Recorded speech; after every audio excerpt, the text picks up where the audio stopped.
How you doing? You live over this way? You live over this way? Waiting to see where to go? Yeah. Do you have any ID with you? No. Sorry, I just got kicked out a couple days ago, and I've been on the streets for the last 2 days, so I'm just like... Yeah. Who are you with over here? It's just me. Huh? It's just me. Just you? Yes. Okay. Who's the female you were with? Female. Yeah. Black girl? Maybe. The one that went in the bamboo? I was with the black girl. Okay. Do you have your ID with you? No. You ever been arrested before? For what? What have you been arrested for? What are you talking about? What have you been arrested for in the past? You said you've been arrested for, right? What's your name? What is your name? Okay, these aren't difficult questions, right? What's your name?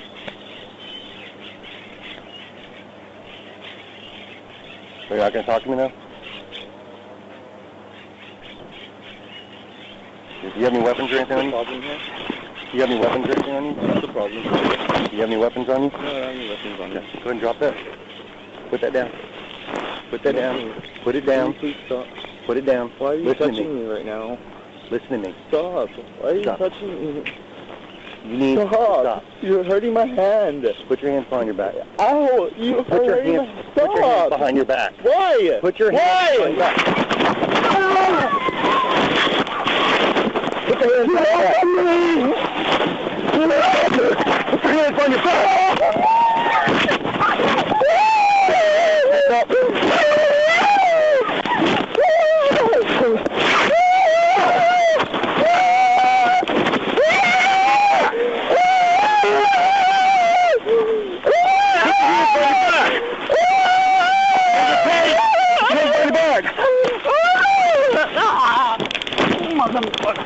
Okay. Put your hands behind your back. Put your hands behind your back.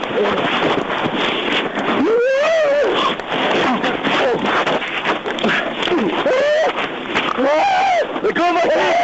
Let go of my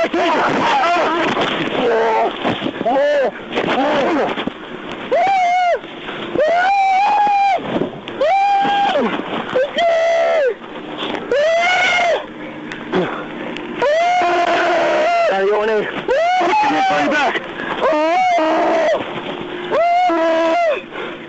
Put your hands behind your back.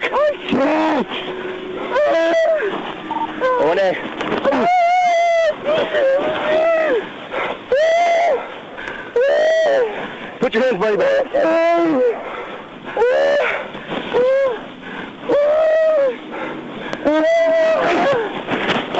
Stop hitting me! Somebody help me!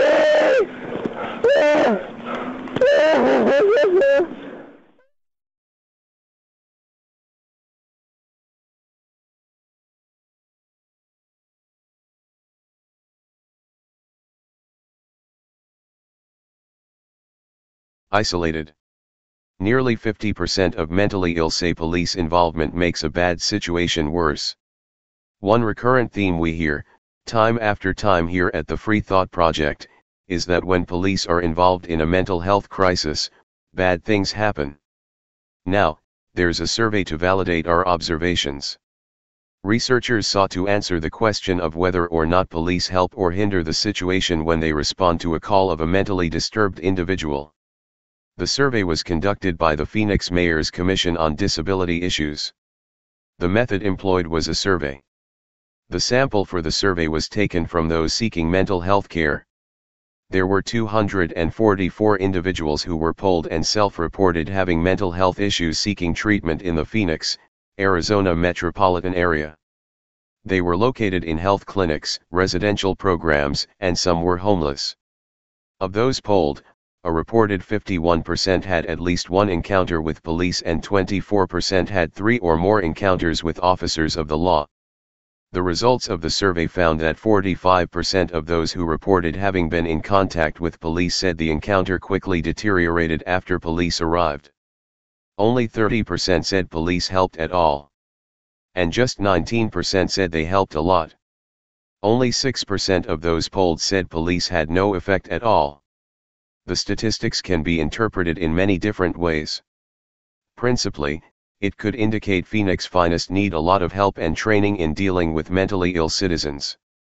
Phoenix has a dedicated squad of officers to deal with mentally ill individuals. They're called the Crisis Intervention Team, or CIT. There are 2 such teams today. The first was created in 2014, following the shooting death of Michelle Cussos. She was killed after greeting police with a claw hammer raised above her head. The public decried the shooting and said it was another murder of an unarmed African American at the hands of police. The results of the study could serve to indicate just how much more training needs to take place within the Phoenix Police Department, but since it's a first, there are no benchmarks to compare it to. In other words, it could have been worse before the CIT teams were created and the statistics simply don't reflect their impact on society. But when nearly 50% of respondents say their interactions with police deteriorated once they arrived, something more must be done to protect the mentally ill in our society. There may be no better example of just how bad a police encounter can become with someone who suffers from mental illness, than a story we reported to you in December. Justin Tyler Scott was a mentally ill homeless man who literally lived on a sidewalk in Austin, Texas. Police Sergeant Gregory White approached him while pursuing a suspect. White began to ask Scott a series of questions. When the homeless man refused to answer all of his questions, he severely beat the man so badly he had to be hospitalized. Upon being discharged from the hospital, he was then transferred to jail. Scott spent nearly 6 months in jail before prosecutors realized they did not have a case against him and dropped all charges. Scott sued and will likely win in court, a settlement the taxpayers will have to saddle. In Phoenix, the situation for the mentally ill seems just as precarious. We spoke with a mentally ill woman we will refer to only by her first name, Renee. She lives in Southeast Phoenix and was going to see a friend one day when she had a tire blowout. She was so distraught with the breakdown, she decided she'd walk the rest of the way to her friend's house. Renee grabbed her beer from her vehicle and started walking the short distance. Being stressed out by the blowout, Renee decided she'd crack open the beer she'd just bought and drink some liquid comfort along the way. That's when she says she was bum-rushed by a gang of men she did not recognize. It turns out the men were undercover police officers who'd noticed her drinking beer in public and decided to arrest the mentally ill woman. What they didn't know about her was that she was a rape survivor and being grabbed by a group of men was a trigger for her. She wailed against the men, even kicking one in the leg, a reaction which got her charged with assaulting an officer. The charge stuck, and she spent 188 days in jail for a crime she said she should never have been charged with. Had police been better trained in identifying mental illness, it's quite possible they could have noticed something was a bit off with Renee. She survived her stint in jail and left with a renewed commitment to seeing those who've been jailed unjustly go free. According to AZ Central, Phoenix police understand there's more work that needs to be done for citizens to remain safe, out of jail and getting the care they need. Phoenix Police Sergeant Jonathan Howard explained to AZ Central there are thousands of mental health pickup calls in Phoenix each year. He said the majority are problem-free. He said other calls come in which involve some sort of crisis and isn't unclear whether or not those individuals with whom the police are dealing, are mentally ill or not.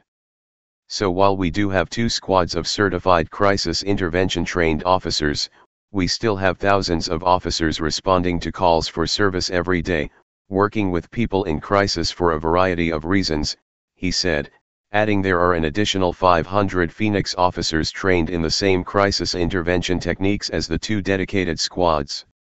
As we have previously reported, the Virginia-based Treatment Advocacy Center, an organization dedicated to eliminating the barriers faced by those with severe mental illnesses, released a jaw-dropping report last year. In their report titled, Overlooked in the Undercounted, The Role of Mental Illness in Fatal Law Enforcement Encounters, researchers discovered that people with an untreated mental illness are 16 times more likely to be killed during an interaction with police than anyone else. According to the study, by all accounts, official and unofficial, a minimum of 1 in 4 fatal police encounters ends the life of an individual with severe mental illness. Where official government data regarding police shootings and mental illness have been analyzed, in one U.S. city and several other Western countries, the findings indicate that mental health disorders are a factor in as many as 1 in 2 fatal law enforcement encounters. Hey Charlotte County, this is Charlotte County Cop Watch, and I wanted to explain what fair use is. You can use pieces of news articles if you're doing it for news reporting, you have commentary, and you're doing it for education purposes. So that's what fair use is, as you can see right here. Another reason why I wanted to make this video is to let you know I have just joined with Patreon. A nice thing with Patreon, I make no money on YouTube. They took the money away years ago, and so this is another way to give, and it's a nice thing too because you can give monthly. You can give $1, $5, $10, whatever. I do 4 to 5 hours a day on trying to wake the sheeple up on how corrupt it is and different ways that you can fight the corruption. So Patreon is a way that you can do it, and then of course the old way is still there. Donate to Charlotte County Cop Watch with PayPal or credit card. So keep that in mind. 4 to 5 hours a day. I make no money, but the corruption happened to me and I'm sick of it, so I'm trying to wake people up. But my wife would love it if if we could get some help out there. There's 47,000 subscribers. Just think if each one of you subscribers just gave let's say actually yes, $1 a month. 47,000 subscribers gave $1 a month. That would be awesome. That's not going to happen. But anyways, that would be great if it did happen. But do the math in your head. Just think about it. Like I said, 4 to 5 hours a day. I get no money from YouTube. YouTube has gone nuts. You can't do anything anymore. They're taking the money away everywhere. So these are a couple different ways that you can still help out with all this time that I put in.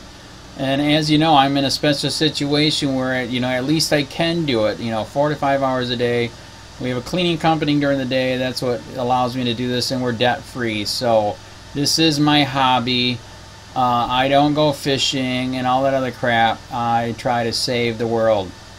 So help me out to make the wife happy, man. In fact, if you guys did give $1 a day, and there was 47,000 of you, and you did it, and each of you gave $1, and that was every month, oh my God, yes, I could quit. I could start suing them. Another idea too that we have is if I got some funds, we could actually contact everyone that has been ticketed and or arrested and put in jail and start sending them postcards to let them know we're here, and to see if everything went all right, and if it didn't, find out their story. So we could even do more investigations and more lawsuits. Lawsuits take money. So just think about that. 47,000 of you so far right now. $1 a day. $1 a month on Patreon, or $5 a month Patreon, 10, 20, whatever. Just do the math in your head. Help out. This is a lot of work every single day. Thanks.